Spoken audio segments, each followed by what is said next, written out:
एक समय एक रानी थी, भक्त संत रविदास जी की शिष्या होगी वो। अब जब तक वो संत रविदास जी कबीर परमात्मा की सर में नहीं आया था, यानी रहते थे साथ ही साथ वो, लेकिन परमात्मा ने भी उनको शरण में लिया नहीं था, क्योंकि रामानंद जी से उनको दीक्षा दिलाई थी। एक ब्राह्मण था और वो रविदास जी के पास गया और कहने लगा, रविदास जी चल गंगा में नहा के आते हैं। तो रविदास जी कहने लगे, भाई, क्योंकि रामानंद जी को परमात्मा कबीर जी ने ये ज्ञान दे दिया था, तो रामानंद जी ने रविदास जी को वो ज्ञान जचा रखा था।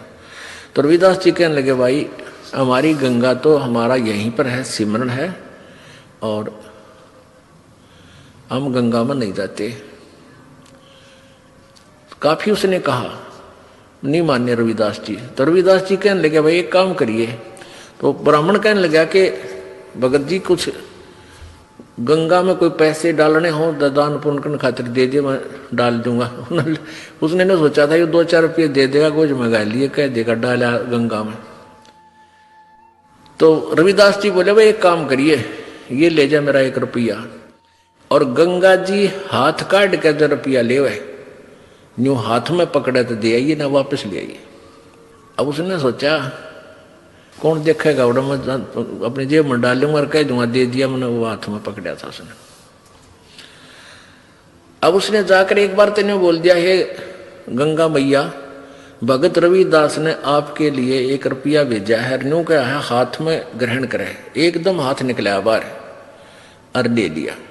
दूसरे हाथ में क्या निकला, एक सोने का सुंदर कंगन, वो पंडित जी को दे दिया, और गंगा ने कहा ये उस परम संत को दे देना, सोने का कंगन। अब पंडित जी का गया बेईमाना, अग भाई के मेरा फटेगा, रविदास जी ने ठगा ला जेब भीतरली में, और उसने आके राजा को दे दिया। अच्छे पीछे मिलेंगे। राजा ने अपनी रानी को दे दिया। रानी कहने लगी, इस आते एक और चाहिए, ये तो जोड़ा होता है। उसके कुछ पैसे दे दिए, जैसे भी 20, 30, 50 रुपये थे उस कंगन के, पहले महंगे सस्ते होते थे भाव। अब राजा नवबामण फिर बुलाया, पंडित जी बात सुन, एक और लिया, नित्रा बकल तारांगे दनी ले आते। क्यों? उसा कंगन उसने सारा पटक सर पटक लिया, कितना नहीं पाया। वो जब दुखी हो लिया, अकीब जान बच्चा नहीं, रविदास जी के पास चले, शायद वो फिर 1 रुपया दे दे, मैं गंगा में दे आऊं और फिर वहां से मिलेगा मुझे। तो फिर रविदास जी के पास गया पंडित जी, कहने लगे, भगत जी आज तेरे हाथ में मेरे परिवार की जान है। राजा ने जब वो 1-2 बार नकारा कर दिया, जी और तो ना पाता, ने बोला रानी का आदेश है, या तो लिया, नहीं तेरे पूरे परिवार ने कोल्लू में पीड़ाएंगे। पहले ऐसे जुबान पर कानून होता था राजाओं का।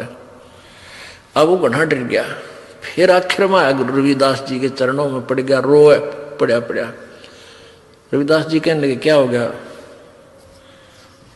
क्या हो गया ऋषि जी, क्या बात है, क्यों रो रहे हो? नो बोला, जी जान बचा दो, आज आपके हाथ में मेरे परिवार का जीवन है। रविदास जी बोले, वह कहानी बता क्या है?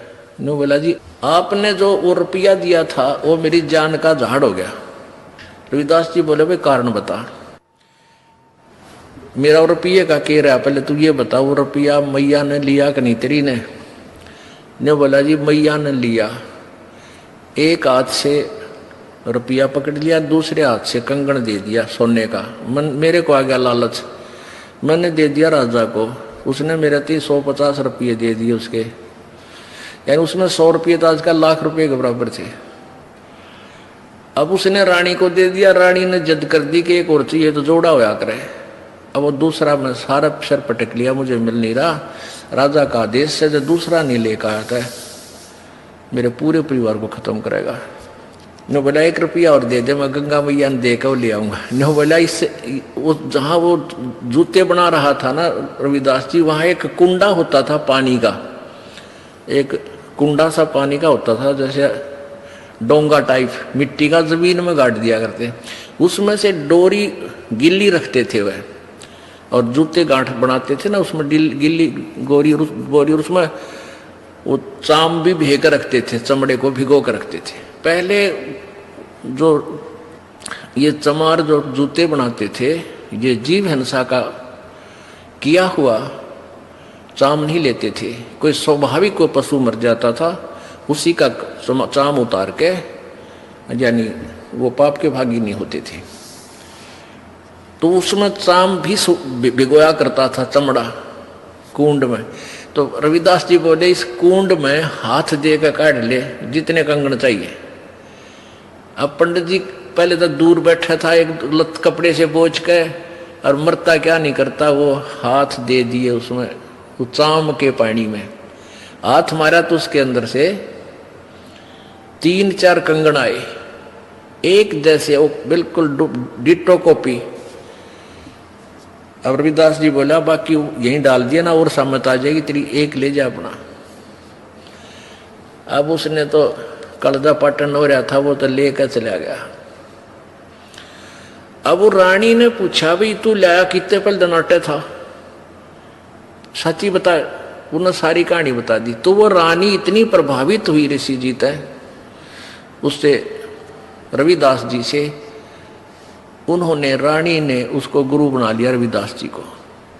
और एक दिन फिर धर्म भंडारा किया, एक भोज देना चाहा उसने, कोई लड़के की पार्टी पूर्टी करके, जन्मदिन वगैरह का।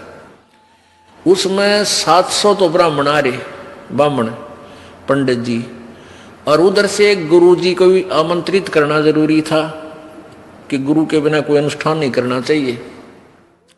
रविदास जी को बुला रखा। रविदास जी को रानी ने आदर सत्कार से अलग से एक सुंदर आसन बिछा कर उसको ऊपर विराजमान कर रखे। उधर से ब्राह्मणों को न्योता दे दिया। सामने ब्राह्मण 700 ब्राह्मण आके और पंक्ति बनाकर भोजन के लिए पोजीशन पकड़ गए, और उधर से भोजन परोस दिया। सामने भोजन परोस दिया। जब तक भोजन नहीं आता ना, इतना नीत रहा, केला होंगे, जलेबी आओगी, लड्डू आओगी, वो ध्यान नहीं रहता कौन कित बैठा है। जब पूरी थाली भर ली, जब देखा उन्हें इधर उधर करके, उन्हें देखा रहा यू चमार बैठा है यहाँ पर। सारे खड़े हो गए, नो बोले रानी तने हमारी बेइज्जती कर दी है, हम भोजन नहीं करेंगे। अब ये चमार यहां बैठा रखा है, तने तो हमारा दीन भ्रष्ट कर दिया, हम ब्राह्मण हैं। अब रानी कहने लगी ब्राह्मणों रोटी खानी है तो खा लो, ना मेरे गुरुजी तो यहीं बैठेंगे, ये नहीं उठेंगे यहाँ से। अब रविदास जी कहने लगे रानी बात सुन बेटी, आय अतिथि का अनादर नहीं करते, पाप लग गया करे। रविदास जी खड़े हो गए और कहने लगे विप्रो, मैं अपनी औकात भूल गया था, मेरा स्थान तो आपके जूतों में है, मैं वहां बैठता हूं जाके, आप भोजन पाओ, रुष्ट ना हो, इस बच्ची को दोष लग जाएगा। अब रानी मना करती है और गुरुजी रविदास जी कहने लगे बेटी गुरु का आदेश पालन होता है, आप मत बोलो। और वहां जाकर बैठ गए जहां उन्हें जूते निकाल रखे थे। रविदास जी वहां बैठ गए, अपना भोजन कर रहे हैं।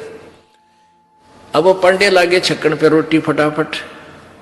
अब प्रत्येक पंडित के साथ में एक रविदास भोजन खा रहा है। 700 पंडित और 700 रविदास जी रूप बन गए और उनके साथ में रोटी खावे। वो सामने वाला पंडित कहता है अरे तेरे साथ ये चमार रोटी खा रहा है। रविदास कहता तेरे साथ भी तो खा रहा है। वो कहता तेरे साथ भी तो खा रहा है। अब सारे कूद कूद पड़े। रविदास जी कहते हैं ए ब्राह्मणों मेरी और इंसल्ट मत करो, मैं तो देखो यहाँ बैठा हूं, मुझे बदनाम मत करो। वहां देखा सचमुच वहां भी बैठा, 700 रूप में उनके साथ खड़े। तब रविदास जी खड़े हुए ने बोले पेट भरो, तुमने ना तो भगवान का बेरा, तुम तो पेट भरने की का ठेका ले रहे हो। कहने लगे तुम इस जनेऊ से मोटे मोटे टांग रखे नो। तो परमात्मा रविदास जी बोले जनेवात मुक्ति ना हो भाई, भक्ति से मोक्ष होगा। और तुम जनेवा चाहते हो, कहते अपना को हथियार गेल ले रहे थे चाम छोलन का, इतनी लंबी खुरपी सी वाग रहे। वो कहते हैं वो तो एक लीला थी, कौन सी खाल पाड़े थे, एकदम न्यू करके दिखा दिया। न्यू बोले देखो मेरे अंदर सोने का जनेऊ है भाई, तुम तो इस सूत का बोझ मरो। तब कहते हैं 2 घंटे तक प्रवचन किए उस परम संत ने। वो 700 के 700 पंडितों ने वो जनेऊ काट कर फेंक दिए, रविदास जी के चरणों में शीश समर्पण कर दिया, नाम ले लिया। गरीबदास जी ने लिखा है 1.25 मन सूत होया था उनके गलाम्या का, 1.25 मन सूत, और उनने उन 700 पंडितों का उद्धार कर दिया। तो यहां क्या बता रहे हैं, वही बता रही है ये विष्णु पुराण कि यदि एक सत साधक के सामने 1000 ये पेट भर श्राद्ध खानिए भी बैठे हो, उनका भी उद्धार और श्राद्ध यजमान का भी यानी भगत का भी उद्धार वो एक ही योगी कर देता है। बोलो सतगुरुदेव की जय हो। परमात्मा कहते तुमने उस दरगाह का मैल नहीं देखा, धर्मराज के तिल तिल का लेखा, एक एक पाई का हिसाब आपने चुकाना पड़ता है। और इस जैसे अभी आपको बताया कि पहले इस अज्ञानता में आपने कितनी गलती कर दी और कितने अपराध बन गए। कसाई तक का भी उदाहरण दे रखा है कि सदना नाम का कसाई था और वो भी अपने जॉब को छोड़ना नहीं चाहता था। कदे भूखा मर जाऊं मैं और क्या करूंगा, भगवान संतों का ज्ञान सुना पर संत से मिला सदना और प्रभावित हुआ, सारी बातों को स्वीकार किया, लेकिन रोजी रोटी फिर अड़ गई गए। संत परमात्मा स्वयं आते हैं साधु रूप बना के अपनी प्यारी आत्माओं को सतमार्ग बताते हैं। कबीर परमेश्वर आते हैं, साधु रूप में बैठे थे तो सदना कसाई ने सत्संग सुना, परमेश्वर जो संत रूप में आए हुए थे कबीर जी, बड़ा प्रभावित हुआ, अपने कर्मों की तरफ झांका और कहा भगवान मन तो नाश कर दिया, क्या मेरा भी उद्धार हो सके गुरुदेव, हे महात्मा जी। तब संत ने कहा, संत रूप में परमात्मा विराजमान थे, कहने लगे भाई आगे पाप करो ना और पिछले माफ हो जाएंगे, इस भक्ति साधन से मैं बताऊंगा ऐसे जी को कर बात बनेगी। और तो कोई साधन नहीं रोजी रोटी का। परमात्मा संत जी ने कहा, परमात्मा संत रूप में बैठे थे, बेटा पेट में भगवान ने पाला तू, जब कौन रोटी लेकर जाया करता तेरी, कौन पहुंचाता था, और माँ के गर्भ से बाहर आते ही माँ के सतन में दूध दे दिया, उससे पहले दूध नहीं था, तो क्या अब वो तेरी संभाल नहीं करेगा। लेकिन ये तो एक हमने औपचारिकता सी बातें लगती हैं क्योंकि हम दूसरे रंग में रंगे हुए। कहने लगा जी मेरा तो काम ना चले, बालक भूखे मर जाएंगे, मेरा तो और कोई काम नहीं, मैं तो नौकर हूं एक कसाई का और मन्नत यू काम करना पड़ेगा। तो परमात्मा ने सोची भाई ये तो सारे बांध रखे काल ने। कहा, परमात्मा ने कहा बेटा इसने छोड़ दे तू। तो सदना कसाई कहने लगा महाराज ये कुकर छोड़ो भूखे मर जाएंगे, बालक नाम लेना चाहे उठे नहीं, मेरा उद्धार कर दो गुरुदेव, उद्धार कर दो, मैं तो कति नरक में गया।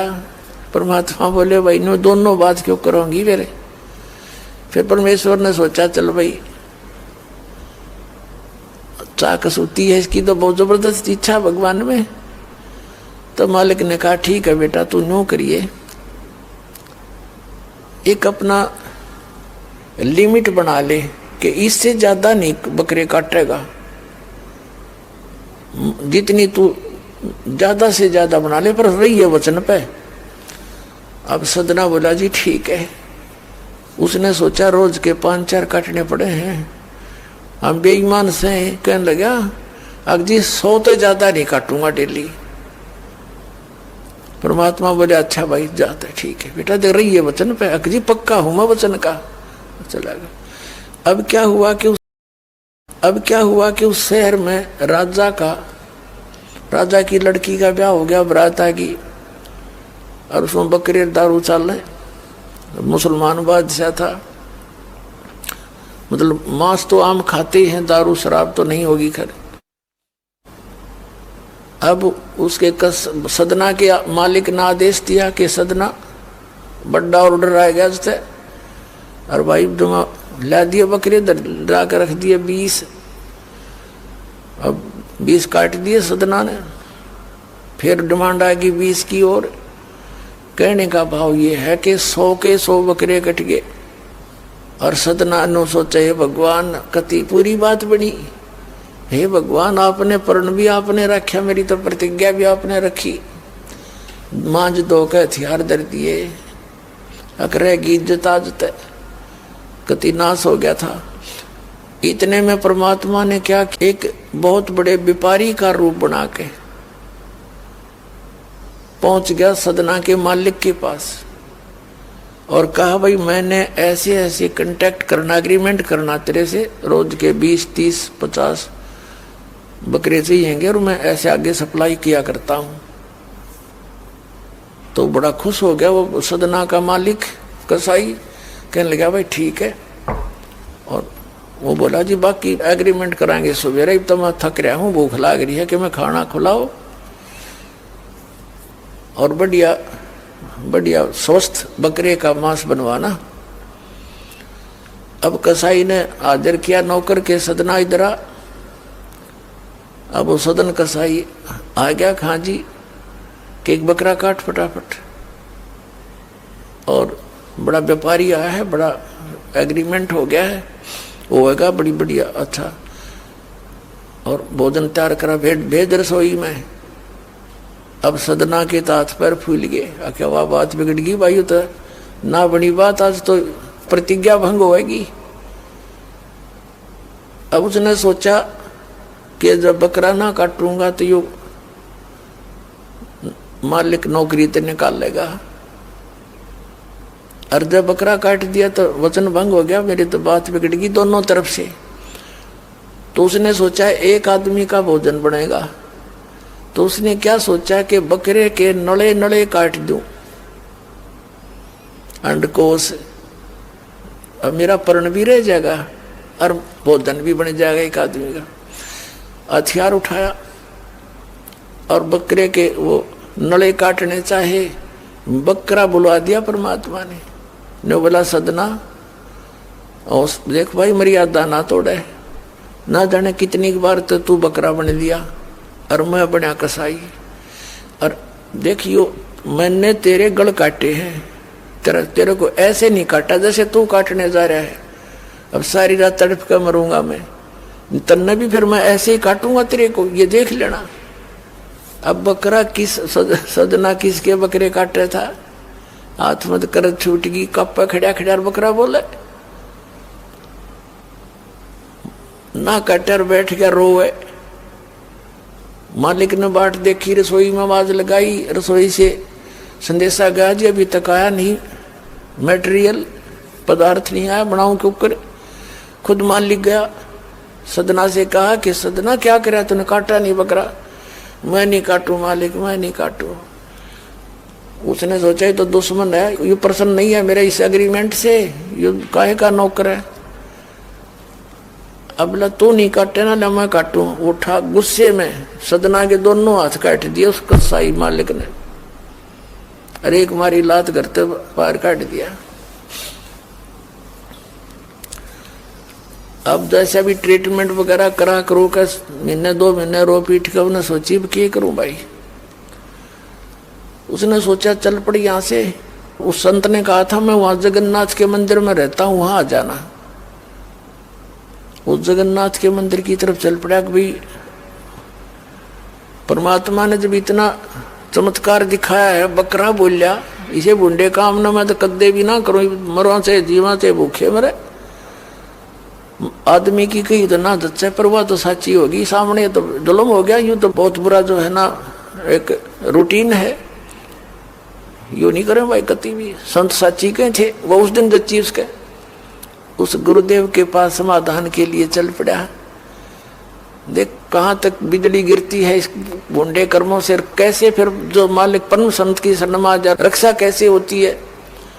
अब वो चला जा रहा था, पहले सरपंच नहीं होते थे, नंबरदार होली सोली होता था गांव का, और 5-4 गांवों में से एक गांव वाले व्यक्ति नंबरदार को कोई विशेष और पावर दे देता था राजा, जिस वो दंडित भी कर सकता था।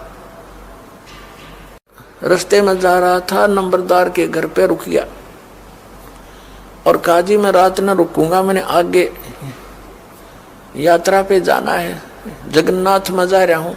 तो पहले धार्मिक वैसे तो आम व्यक्ति की बहुत इज्जत करता थे अतिथि की। नंबरदार ने सदना को रोक लिया, रुक जा भाई, भाई रोटी खाइए, अलग से व्यवस्था कर दी, खाना खुना खा ठाट तरह। अब क्या हुआ कि उस नंबरदार की पत्नी जो थी वो बैड कैरेक्टर थी, उसने सदना के साथ दुर्व्यवहार करने की चेष्टा की। वह रोने लग गया, माई मैं तो महा दुखी व्यक्ति हूँ, रात काटनी है, काटने दे तो काट लेने दे, न मैं भी चला जाऊंगा। तो उसने फिर शोर मचा दिया, अपनी बेइज्जती समझ के लोग इकट्ठे हो गए, अक्यों मेरी इज्जत का गाक बने था, पकड़ लिया और वहीं उस शहर के अंदर, साथ में ही शहर था, वहां ले गए। राजा था, वहां का नवाब था, उसके सामने उसको पेश किया गया, उसको सजा सुना दी कि इसको मीनार में चिन दो, भुगत कर मरे। इसको कितना नंबरदार ने इसको इज्जत से रखा और इसने धोखा किया, उसी के साथ पत्नी के साथ दुर्व्यवहार करने की चेष्टा की। और उसकी पत्नी ने गवाही दे दी, जी मेरे ऐसे ऐसे सतन पकड़ दिए इसने। अब मीनार के अंदर खड़ा करके मीनार चढ़वा दिया, बंद कर दिया। अकाब मर जाएगा, चिल्ला चिल्ला के रो पीट के। तब सदना ने अर्ज करी, है गुरुदेव मैं तो पापी आत्मा था, मुझे तो चाहे इससे बदतर मौत मार दो, लेकिन मुझे ये भगत कहे थे कि मंदिर में जावे ढेड और इसे इसके गुरु होंगे, और ऐसा करता था ऐसा करता था। दाता आपके नाम पर बट्टा लग गया, तो मैं तो नीच था, चाहे इससे भी बुरी मौत मार देते। दाता इस भक्ति की इज्जत रखियो मेरे मालिक। इतना ही कहा था, वो सारा मीनार फट गया और ईंटें उन सरपंच के सर में लगी, उसकी पत्नी के दोनों सतन कट के वहीं गिर गए, खून चल पड़ा। और जिन्होंने ये संदेश सुनाया था, अन्याय का फैसला सुनाया था, उनके सर में ईंट लगी जा जाके। और देखा इतना आवाज हुई, आसपास सब भागे आए, देखण आए, और सदना के दोनों हाथ पूरे हो गए, कटे हुए नहीं रहे। बोलो सतगुरुदेव।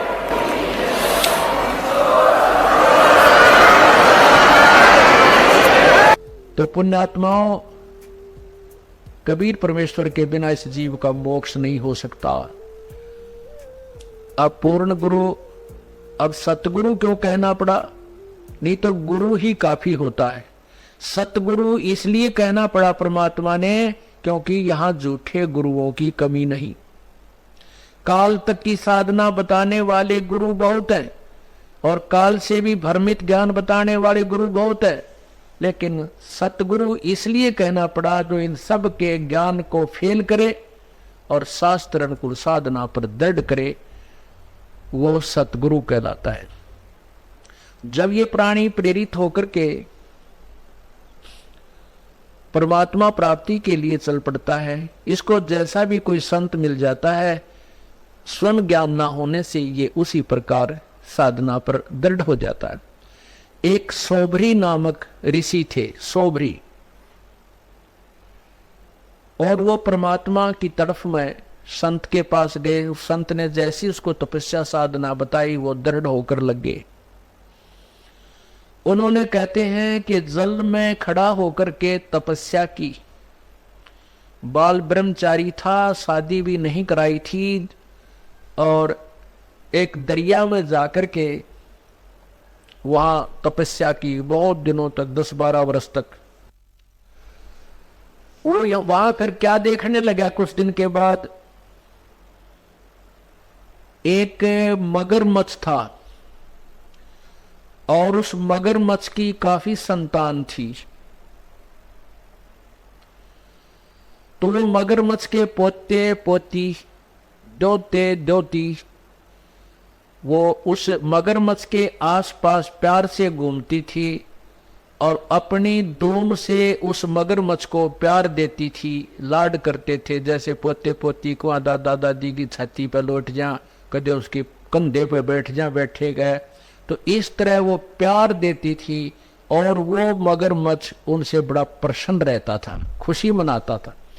अब उस सोवरी ऋषि के मन में यह प्रेरणा होगी, मैं शादी करवाऊं और ब्याह करवा के मेरे पोते पोती हो और उन पोते पोतिया में दोता दोतियों के साथ ऐसे ही लाड लडाऊं। अब वह छोड़ भक्ति और निकला जलमत बार। कहां पहुंचा? मानधाता राजा के पास गया। अब उन राजाओं को पता होता था कि ये साधु जो आते हैं साधना करके, ये बड़े तोप का गोला होते हैं, एटम बम होते हैं, ये जो भी मन मुंह से निकाल देंगे वचन वो पार होता है। अब सोबरी ऋषि तपस्या करके उसका शरीर भी वृद्ध हो रहा, काफी वर्ष हो गए थे और हाड सारे दिखे, गुंडी सी शकल, बाल बटने। और वो जाकर मानधाता राजा से बोला कि आप मुझे एक कन्या दे दो, अपनी लड़की मेरे से ब्याह दो। मानधाता के 50 लड़की थी।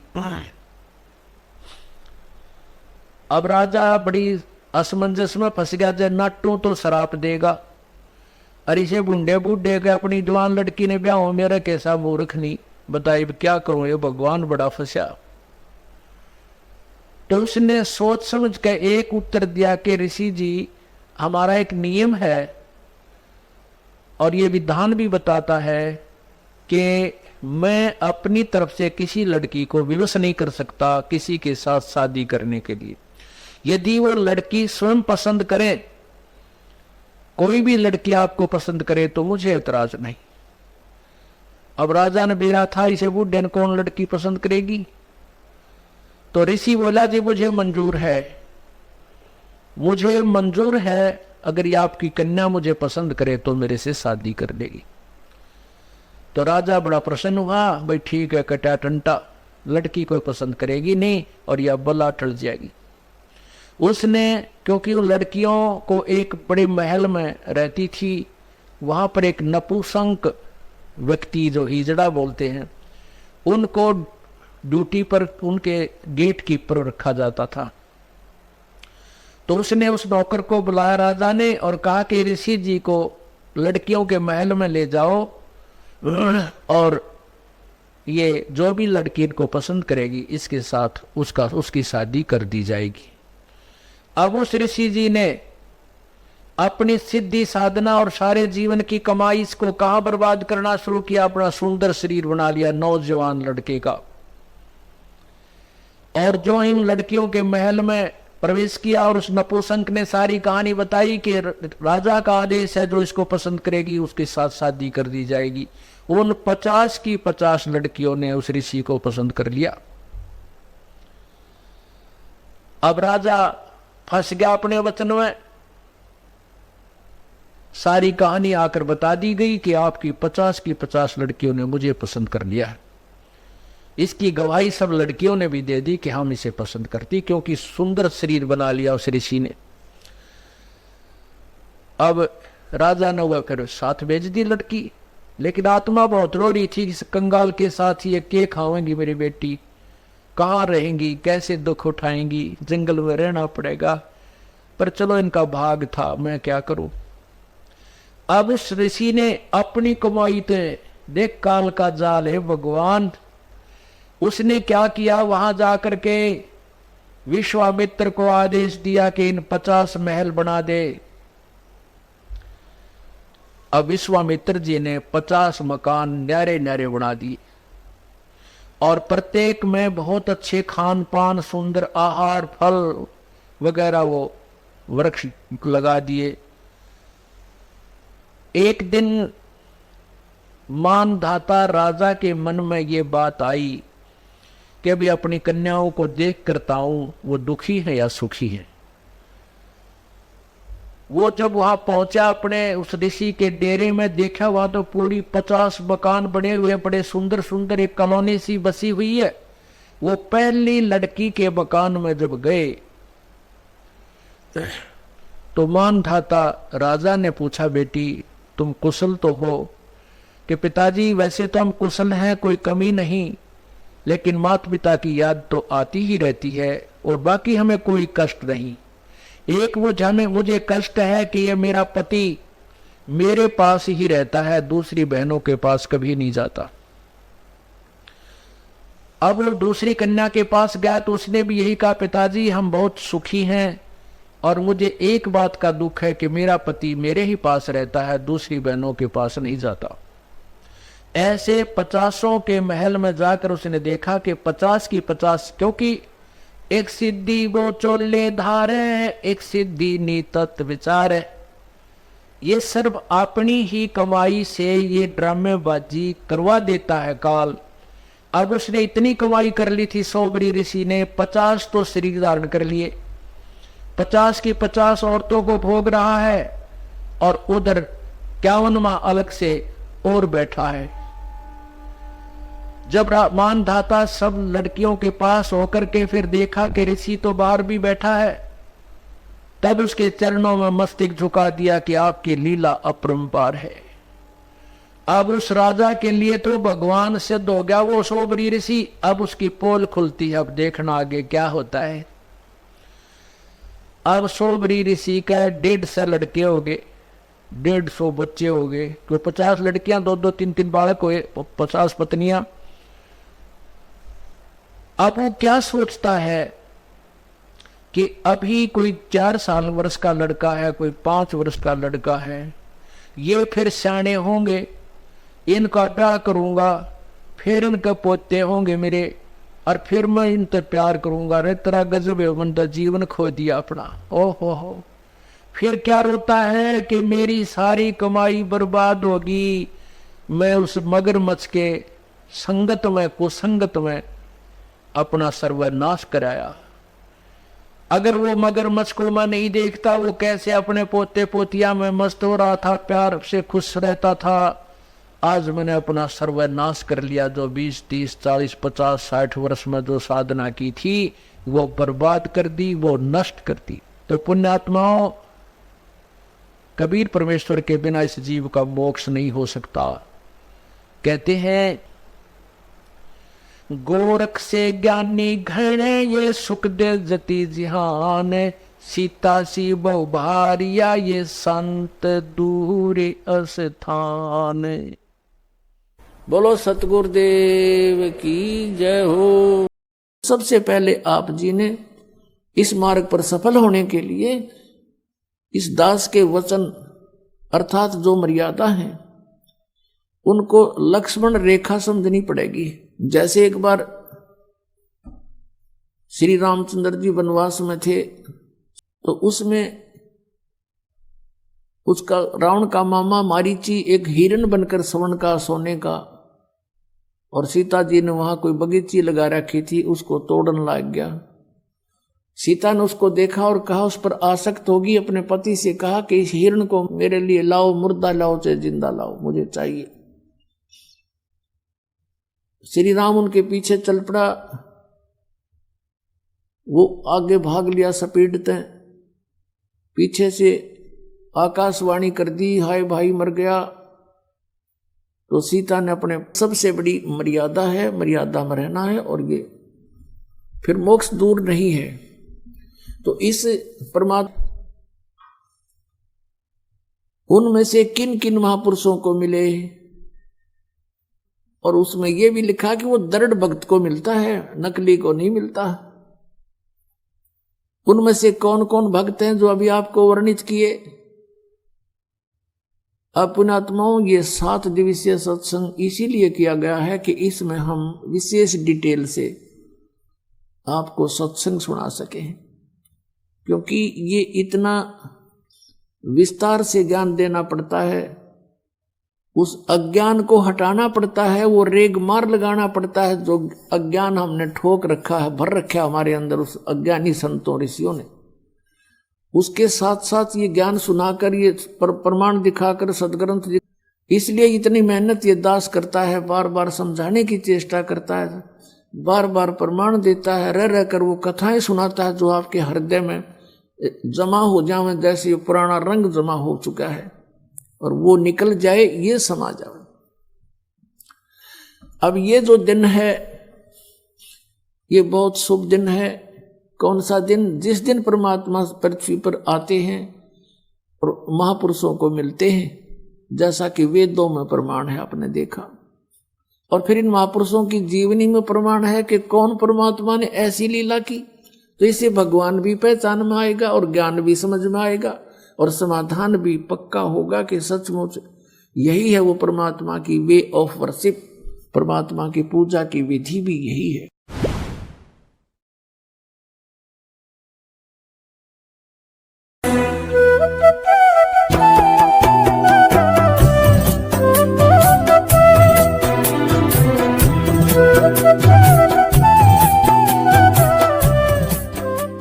काल का इतना भयंकर जाल है, यदि परमात्मा की भक्ति और ये ज्ञान साधना हो तो जीव का कोई जो अस्तित्व नहीं कि वो ज्ञान के आधार पर टिक जाए। एक ऋषि था,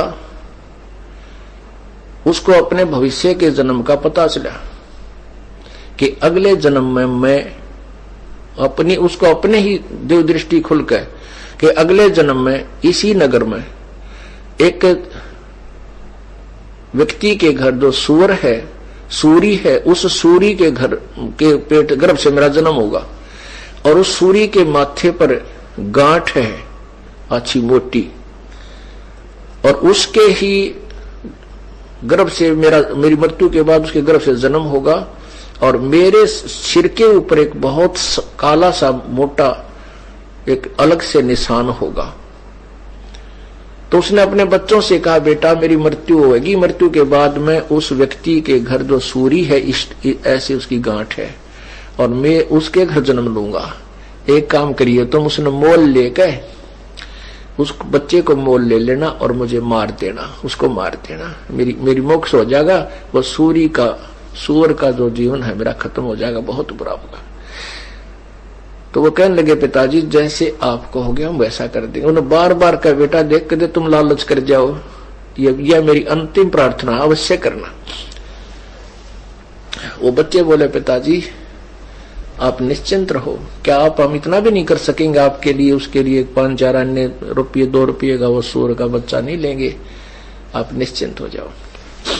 वो कुछ ऐसे हफ्ते 10 दिन पाछो बूढ़ा मर गया ऋषि जी और वो ताक में रहे उस सूरी के ब्याने की। वह महीने 2 महीने में 6 महीने हुआ सूरी ने बच्चे दे दिए। वह जो गांठ थी शर्मन्यारी दिखे थी, उसके वही बच्चा हुआ जिसके सिर के ऊपर एक काला सा अच्छा निशान था।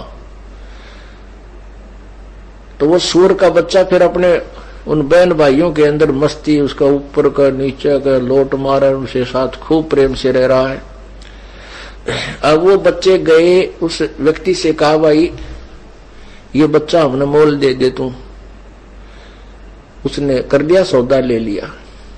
जब उन्होंने मोल ले लिया और उनने वो बच्चा उठान लग गए, वो भाग लिया, फिर पकड़ा भाग भूख और वह कहे, पिताजी हम आपके अपने वचन को पूरा करने आए हैं। जब वो सूर का बच्चे में चेतना दे दी काल ने, वो सूर का बच्चा कहता है, भाई बेटो मुझे मत मारो, मेरे मारने से तुमने क्या मिलेगा, क्यों पाप के भागी होते हो। तो कहने लगे, पिताजी आपने तो कहा था भाई इसको मोल लेकर के मुझे मार देना। ने बोला, भाई मुझे मत मारो, मुझे मत मारो, मेरा दिल लग रहा है, मेरे भाई बहनों में यहाँ पर मैं ठाठ से रह रहा हूं, मुझे कोई तकलीफ नहीं, मत मारो मत। उन्होंने छोड़ दिया, भाई मत मारो, क्यों मारा, जो पाप तो वैसे पाप ही है। तो ये समस्या है इस काल की। जब एक सुअरी के बच्चे के जन्म में वहां उस अपने परिवार में इतना व्यस्त हो गया, इतना खुशी मना रहा है, और स्वर्ग में जाए पास देवता कद्दे भी इस बात को हृदय से नहीं कहेंगे, ऊपर से कह भी दें भाई मानस जन्म इब का हो गया, तो हम जो है ना वो भक्तिया नहीं करें, मोक्षशाली करेंगे, तत्वदर्शी संत ढूंढेंगे, या अंधे फिर अंडी पाक जाए, अपनी अपनी डफली अपने अपने राह। क्यों काल की बहुत भयंकर मार है। तो ये वहां पर हृदय में कसक के भगवान ये तो गलत स्थान पर आगे तड़फेगा, वो एकाध ही होता है। कहते हैं उसकी वो जो मेरी प्यारी आत्मा ऐसे वहां तड़फ करेगा, उसके पास पहुंच जाऊंगा, उसको शरीर को ऑफ कर दूंगा वहीं से, देव वाले शरीर को, और उसको ले आऊंगा वहां से, फिर मनुष्य शरीर दे दूंगा। अब देखो वो परमात्मा तो हमारे लिए इतने खाड़े भरन लाग रहा और हम कति बालक की तरह उसकी तरफ परवाह नहीं कर रहे। तो पुण्यात्माओं ये बातें कहन सुन की नहीं, ये कर पाड़न की हैं। ये सुनकर आनंदित होने तक सीमित नहीं रखना, इनके ऊपर स्टेप बाय स्टेप अपने कदम रखने हैं।